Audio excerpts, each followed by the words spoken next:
So, James, why did you come? I came here to kill you. And I thought you came here to die. Well, it's all a matter of perspective. Now you are here. No, I was here before. You were somewhere else. Okay, we're running. Okay, well, first of all, thank you very much. It's an honor to meet you finally. The honor is all mine. Well, it's been, I don't know, maybe 3 or 4 decades since the saga retook Spectre. It is 52 years. How does it feel to you to be the #1 of Spectre after all that years? Now, that Sounds a little like I was standing there waiting for the others to pass. Well, the audience is. no, because you know the The first Bond movie happened in '62. Yeah, I was about 6 years old in '62, you know, and I was aware of all the Bond movies anyway, but all the Bond elements without ever having seen a movie, you know, because these movies were, I think, PG, the equivalent of PG-13, or maybe they were even 16 then, you know, because times were stricter then. So until you could see a Bond movie in the theater, you had to be, I think, in Austria, 16 years old.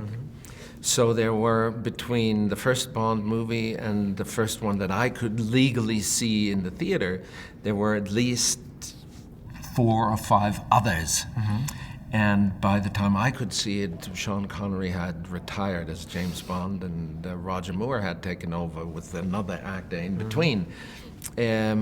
So you see, what I'm pointing at is that I grew up with it as much as you grew up with it, as much as he grew up with it. You know, we all grow up with James Bond, and it's part of popular culture. Yes.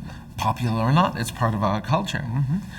So you know, it's therefore the question is a little bit like, how do you see yourself in culture? Because Spectre is the main see myself villain. in culture as a sometimes functioning and sometimes hopefully disturbing element. Yes, it is. And the organization, for example, you have the White Cat. It's one of the classic elements of the villains in the Spectre. Right. a Spectre or any other movie, you know, because these are archetypes. That's part of, those are the firm pillars on which this legend survives. How do you feel about, in the script, obviously in the film, but since the script, that your character are the main reason for the hurt of James Bond, in case, obviously, of the woman? So sorry. What do you think about that? Because, I don't know, you are... You know, I really think the hurt that we feel and the pain and the wounds that hurt are mostly inflicted by other people.